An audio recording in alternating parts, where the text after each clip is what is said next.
Eka mbakengurukire inshuti banywanyi bacu mutwumviriza ibiganiro n'amakuru vyacu muherereye ijya nino ku migabane y'amakungu ya kure, abatwumviriza muherereye mu karere k'ibiyaga binini, eka namwe mutumviriza muherereye mu gihugu cacu ciza c'u Burundi.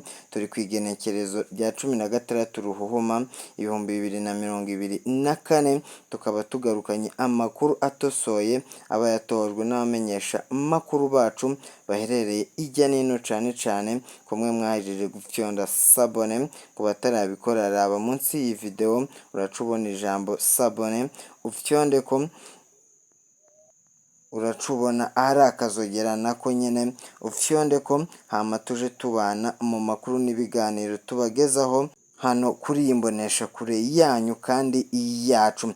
Ndababwiza ukuri ko nyiricubahiro Evariste Ndayishimiye ahejeje kumva inkuru y'akababaro iturutse muri Repubulika Iharanira Demokarasi ya Kongo, kandi ni mu gihe amaze kumva byinshi bijyanye n'umubano uri kugenda wangirika yarafitanye n'ubuseruko bwa Repubulika Iharanira Demokarasi ya Kongo. Ayo ni amakuru atosoye, amakuru akomeye cyane tugiye kubagezaho. Ubu ngubu biravugwa ko Antoine Felix Tshisekedi atari mu gihugu ciwe. Ese ari hehe? Turaza nabyo kubirebaho, turaza no kureba ku mirwano yiriwe ivugwa hano ngaha mu buseruko bwa Repubulika Iharanira Demokarasi ya Kongo, dore ko umugwi wa M23 ukomeje kwigaragaza bikomeye cyane. Turaza no kugaruka hano ngaha mu gihugu cacu c'u Burundi turebe byinshi bikomeje kuhavugwa, dore ko turaza no kubabwira inkuru igezweho mu Burundi. Igipolisi cerekanye abantu 5 bafashwe bahora bakora impapuro za magendo. Ibyo byose nibyo tugiye kugarukaho muri aya amakuru akomeye cyane ubutakwiye gucikwa. N'abatindiye rero reka mbabwire uko byifashe, munyemere duhere ngaha mu gihugu cacu ciza c'u Burundi. Ubu ngubu Evariste Ndayishimiye ari mu gahinda gakomeye cyane, mu buryo bukomeye cyane, kuko muri Repubulika Iharanira Demokarasi ya Kongo mu buseruko hiriwe imigwano ikomeye cyane, imigwano yahuje SADC, Wazalendo, ingabo z'abarundi, MONUSCO, FARDC. Iyi migwano rero bikavuga ko hari abasirikare bagera kuri 5 b'u Burundi batari bamenyekana amazina neza, nk'uko tubikesha ikinyamakuru DRC Congo ndetse n'ikinyamakuru bwiza.com. biravugwa yuko rero aba basirikare baguye ku rugamba mu migwano yari bahanganishije n'umugwi wa M23 batari bamenyekana amazina yabo neza, ariko icyamenyekanye nuko ari abasirikare ibi Burundi. Aya makuru yageze mu gihugu c'u Burundi ngaha agahinda gatahano i Bujumbura, mu gisagara ca Bujumbura, aho ibintu byababaje benshi bakomeje kwibaza ku basirikari b'abarundi bakomeje kugwa muri iyi migwano ihereye mu buseruko bwa Repubulika Iharanira Demokarasi ya Kongo. Guhera mu gitondo byari byagizwe ibanga rikomeye cyane, ariko byashitse bigera hano mu gihugu cacu c'u Burundi. Ibintu byashitse hano muri Ntare ya Rushatsi. Amakuru akomeye cyane nuko imiryango yabo Barundi iri mu gihirahiro kandi itari yamenya neza ibyayo makuru. Gusa turakomeza kuyakurikirana 5 kuri 5 nk'uko twabyiyemeje kubabera ijisho mu buseruko bwa Repubulika Iharanira Demokarasi ya Kongo kureba ibigezweho. Ubu ngubu abo basirikare biri kuvugwa yuko hakiri amasasu akomeye cyane batari babona uko bafata iyo mirambo yabo basirikare baguye ku rugamba b'igihugu cacu c'u Burundi. Andi makuru cyane akomeye adushikira, ubu ngubu biravugwa ko Antoine Felix Tshisekedi atari mu gihugu ciwe, ahubwo yagiye hanze y'igihugu, yatembereye ibihugu byo ku makungu ya kure, cyane hano muri Afurika. Yatembereye hano muri Afurika, nigeze aharenga mu buryo bwo gushaka abandi basirikare bakomeye cyane, ubufasha bujyanye no kuba bahangana n'iki gisirikare ca M23. Ubu biravugwa ko rero Tshisekedi byagizwe ibanga rikomeye cyane, atari uyu munsi wonyine atarari mu gihugu cya Repubulika Iharanira Demokarasi ya Kongo, igihugu ayoboye muri manda ye ya kabiri. Ubu ngubu biravugwa ko ubu muri aya masaha aherereye Addis Ababa, yagiye kuganira n'abanyagihugu baho ndetse n'abantu bagiye bakomakomeye mu gisata ca politike, cyane cyane abayobozi, dore ko biri kuvuga ko yagiye kugisha inama ikomeye cyane ku basirikari b'abarundi, dore ko Tshisekedi nubwo akomeza kuba inshuti magara, akomeza kuba inshuti na Evariste Ndayishimiye, perezida w'igihugu cy'u Burundi, ariko ubu noneho amakuru atosoye atugeraho nuko ubu ngubu Tshisekedi yarangije tayari kwinubira ingabo za Repubulika y'u Burundi, dore ko mu gihe zose zimazeyo, dore ko zimazeyo amezi agera ku 8 muri iki gihugu zirwana n'uyu mutwe wa M23, ariko nta musaruro izi ngabo z'u Burundi zigeze zitanga hano mu buseruko bwa Repubulika Iharanira Demokarasi ya Kongo, dore ko mu minsi yashize hari n'abasirikari b'i Burundi bivumbuye ku rugamba mu kubona urupfu ruri hariya ruri kuvuza ubuhuha mu buseruko bwa Repubulika Iharanira Demokarasi ya Kongo. Ibyo rero nibyo Antoine Tshisekedi ashingiraho avuga ko nyamara izi ngabo z'u Burundi nta kintu zikomeje kuba zamufasha muri uru rugamba ahanganyemo n'umutwe wa M23. Ibi ngibi rero byatohojwe n'abamenyesha makuru ndetse n'abakurikirana hafi imirwano ya Repubulika Iharanira Demokarasi ya Kongo ihanganyemo n'umugwi wa M23. Ubwo rero amakuru atugeraho nuko Tshisekedi yaba yagiye kwitabaza abandi basirikare akagura ibindi ibikoresho bikomeye, ariko aba basirikari b'i Burundi bakomeje kumutwara akayabo gakomeye cyane k'amafaranga, dore ko yagiranye amasezerano na nyiricyubahiro Evariste Ndayishimiye yuko azajya ahemba abasirikare be mu madolari ya Leta Zunze Ubumwe za Amerika. Ariko hari abamugiriye inama bayigira Antoine Felix Tshisekedi yuko aya mafaranga akomeje gutakarira ubusa, kubera ko ingabo z'u Burundi nta musaruro n'ubundi ngo ziri kuba zakwerekana. Iyi nkuru yageze hano mu Burundi ica imigongo igiye itandukanye, benshi bacika intege kubera ko ari inkuru ebyiri zitari nziza zishikiye hano mu gihugu cyacu cy'u Burundi, ku nkuru y'abasirikare baguye mu mirwano ikomeye cyane yahuje umutwe wa M23 ndetse n'ingabo z'u Burundi, nubwo zari ziri kumwe n'abari.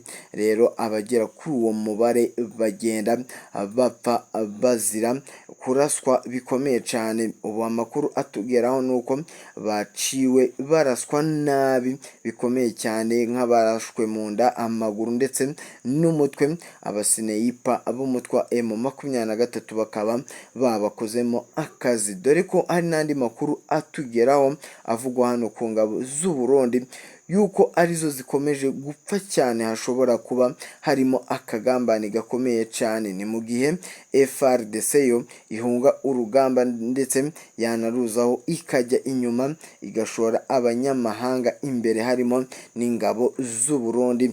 Abarundi rero bakaba bakomeje kugwa muri iyi mirwano bikomeye cyane, bivanye n'uko batamenyereye n'ubu buseruko bwa Repubulika Iharanira Demokarasi ya Kongo, imisozi, ibibaya, imbeho ibayo, ibyo byose ni ibibarwaza. Ariko mu minsi yashize n'ubundi igisirikare cy'u Burundi cumvikanye gisaba ubuvuzi buhagije ku basirikare baherereye hano mu buseruko bwa Repubulika Iharanira Demokarasi ya Kongo mu rugamba bahanganyemo n'umugwi wa M23. Nyiricubahiro Evariste Ndayishimiye bikaba bikomeje kumuyobera.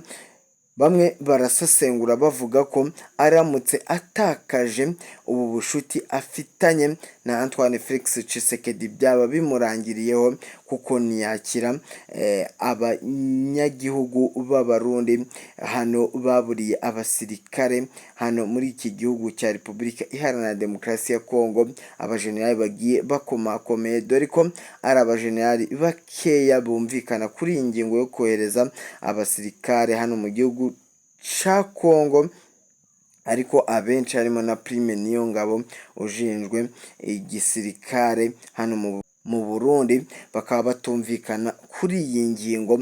Rero bamwe bakaba bavuga bati abasirikare bakomeje kugwa muri iyi mirwano b'abarundi biramutse byangiritse ubushuti bwa Repubulika Iharanira Demokarasi ya Kongo n'igihugu cy'u Burundi bukazamo agatotsi, General Evariste Ndayishimiye yabahuye n'uruva gusenya, dore ko atakira amarira y'abanyagihugu ndetse atakira n'amagambo agiye atandukanye yabazwa n'ibibazo byinshi yagenda abazwa kubera umubare wiyongeye w'abasirikare baguye hano mu buseruko bwa Repubulika Iharanira Demokarasi ya Kongo.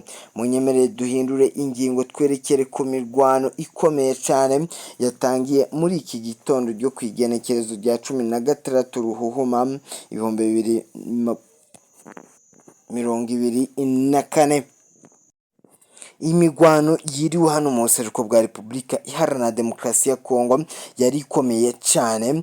Groupement Mupfunyi Shanga muri teritwari ya Masisi ndetse na teritwari ya Rucuro, ibintu ntibyari byoroshye cyane kubera ko bikomeje kuba umuriro urufaya, dore ko hari abasirikare benshi bitabiye imirwano yabaye uyu munsi n'imitwe igiye itandukanye yifatanyije n'igisirikare cya leta FARDC. Imigwano yabereye hano ngaha mu buseruko bwa Repubulika Iharanira Demokarasi ya Kongo iriyitabiriwe na SADC Wazalendo ihuriyemo imitwe yitwaje intwaro n'urubyiruko rwa Repubulika Iharanira Demokarasi ya Kongo, ingabo z'u Burundi, MONUSCO, FDLR, FARDC ndetse n'abacancuro b'abazungu. Ubu ngubu rero biri kuvugwa ko iyi migwano yabereye ku gasozi bita Nyenyeri na Kagano muri teritwari ya Rucuro ndetse na Masisi. Umuriro wakaga guhera mu gitondo kare cyane kugeza na n'ubu baracyarasana. Iyi migwano ku makuru atugeraho nuko imaze kugwamo abasirikare benshi cyane. Ubu rero FARDC yateranye imbaraga zikomeye cyane kuri iki gitero gikomeye yitwaje abasirikare bose ibihumbi n'ibihumbi bagabye ibitero kuri uyu mutwe wa M23, ariko byarangiye umugwi wa M23 ubateye uw'inyuma ndetse byagwanye bikomeye cyane. Umugwi wa M23 westaye imbunda zikomeye cyane hano ku musozi wa Mushaki. Izi mbunda rero zaraswaga hano kuri aba bagwanyi ba SADC ndetse n'ingabo z'u Burundi, dore ko ari bo bigaragara ko bafite imbaraga zikomeye cyane zo kuba bahangana n'uyu mugwi wa M23 ku makuru atugeraho nuko ubu imaze kwitegura urugamba rukomeye cyane cyuko hano mu burindiro byayo hakomeze gushingwa imbunda ziyifasha ku rugamba, ari nacyo uyu munsi ngo cyayifashije mu guhangana n'iri huriro rya FARDC aho byari bikomeye cyane. Ariko izi mbunda zikomeje kwestarwa ku misozi igiye itandukanye gushingwa kugira ngo zirashishwe zirase umwasi wese uzatera ibitero hano ku mugwi wa M23 azace ahura n'umuriro ukomeye cyane. Uyu mugwi rero wa M23 werekanye ikintu gikomeye cyane, dore ko byateye ubwoba n'abasirikare bose bahangana n'uyu mugwi wa M23 bitewe n'uburyo uyu munsi witwaye ku rugamba. Ubu SADC, ingabo za Tanzania, Wazalendo Tshisekedi FARDC bari kwibaza ico bakora bayobeye kubera ko bajyana intwaro zikomeye cyane bikarangira zisubijwe inyuma. Hari n'andi makuru avuga ko nubwo FARDC yagabye ibi bitero yifashije Sukhoi 25 yifasha kugaba ibitero hano kuri uyu mutwe ndetse nawe urasaho, ariko ku makuru atugeraho nuko uyu mugabo wa M23 waciye urasa iyi ndege wivuye inyuma y'isuko ya FARDC, ibonye igiye gutwikwa irasubira inyuma irakata yerekeza i Goma. Ni mu gihe igihugu cya Repubulika Iharanira Demokarasi ya Kongo ubu ngubu kandi kimaje gutakaza indege nyinshi kandi ziba zaguzwe amafaranga y'umurengera. Ubwo rero ngo igisirikare kikaba cyarafashe umwanzuro wo kwirinda guhubukisha indege bazirwanisha uko babonye, bitewe nuko umugwi wa M23 ukomeje kuzihanura ku bwinshi. Ubu ngubu amafaranga agendera kuri izi ndege ni menshi aturutse hano mu gihugu cya Repubulika Iharanira Demokarasi ya Kongo. Mu minsi yashize FARDC yakoreshaga indege kuruta abantu, ariko ubu ngubu FARDC noneho yafashe umwanzuro wo guhindura uko irwana operasiyo y'urugamba, ikaba iri kurwanisha abantu ikareka indege kubera ko yabonye ko umugwi wa M23 ufite ubuhanga n'ubushobozi bwo guhanura indege iyo ari yo yose yahirahira yinjira mu birindiro by'uyu mugwi wa M23. Andi makuru ari gucaracara ni abagwanyi babiri b'abacancuro baturutse muri Romania na Georgia hano batakaje ubuzima, barashwe n'umugwi wa M23. Abangaba baguzwe n'igisirikare cya FARDC na Repubulika Iharanira Demokarasi ya Kongo, bakomeze kuza gufasha igisirikare cya FARDC ndetse banatoza ingabo za FARDC nshasha zigiye gufata imyimenyerezo y'urugamba hano mu buseruko bwa Repubulika Iharanira Demokarasi ya Kongo. Aba bacancuro rero babiri baturutse muri Romania batakaje ubuzima bikomeye cyane, barashwe n'umugwi wa M23. Ku makuru dukesha Kivu Morning Post, France 24, DRC Congo ndetse na bwiza.com, ibyo byose ni ibinyamakuru byanditse kuri aba bacancuro bavuga ko baguye muri iyi migwano. Ubu hategerejwe ikirakogwa nimba baroherezwa mu bihugu iwabo cyangwa se barashingurwa hano mu buseruko bwa Repubulika Iharanira Demokarasi ya Kongo. Amakuru rero akomeza kutugeraho nuko uyu mugwi wa M23 ukomeje kwiyerekana bidasanzwe bitewe n'amateka yeretse iki gisirikare cya leta FARDC. Duhindure page y'aya makuru tujye ku makuru biri kuvuga ko Repubulika Iharanira Demokarasi ya Kongo yakiriye abasirikare baturutse muri South Africa, ubwo ni yepfo baturutseyo baje hano mu buseruko bwa Repubulika Iharanira Demokarasi ya Kongo, nubwo basanze umukuru w'igihugu Antoine Felix Tshisekedi atari kubarizwa hano i Kinshasa. Bakiriwe muri iki gihugu baha ikaze n'abayobozi bagiye bakomakomeye mu gisata cha politike hano i Kinshasa. Ubwo bashikaga rero baganiye byinshi n'abayobozi babakiye bahagarariye Antoine Felix Tshisekedi ndetse baganiye byinshi, ariko aba nubwo baturutse muri South Africa, abangaba nago baje mu butumwa bwa SADC, oya baje hano mu butumwa bwa MONUSCO. Ariko ku basesenguzi mpuzamahanga mu bya politike baravuga ko aba basirikare n'ubundi baje mu bijyanye n'urugamba, dore ko SADC na South Africa byakomeje kuyobya amarari akomeye cyane bijijisha amahanga yose biri kurwana hano mu buseruko bwa Repubulika Iharanira Demokarasi ya Kongo. Byanze kugaragaza rero ko byaje gufasha FARDC mu guhangana n'umugwi wa M23. Ni mu gihe iki gihugu cya Kongo na Antoine Felix Tshisekedi bakomeza gushinjwa n'amahanga kutubahiriza uburenganzira bwa muntu, gukorana n'imitwe yitwaje intwaro nka za FDLR. Ibyo rero bikaba biri gutuma uyu mutwe wa SADC ureka kugaragaza uhisha byinshi ku bijyanye n'imigwano iherereye hano mu buseruko bwa Kongo kandi utagaragaza ku mugaragaro ko ari wo uherereye hano mu buseruko bwa Repubulika Iharanira Demokarasi ya Kongo mu kuba bari guhangana n'uyu mugwi wa M23 bikaba byababera ikibazo gikomeye cyane baramutse SADC igaragaje ko iri guhangana n'umugwi wa M23. Ndabashimira cyane mwebwe twabanye muri aya makuru akomeye cyane, muba mudakwiye gucikwa amakuru tubagezaho binyuze kuri imbonesha kure yanyu ari nayo yacu. Turabasaba rero gufyonda sabone ku batarabikora, raba munsi y'iyi video uraca ubona ahantu handitse ijambo sabone, ufyonde ko tuhama tuje turibanira mu makuru yacu ya buri munsi. Ciao ciao.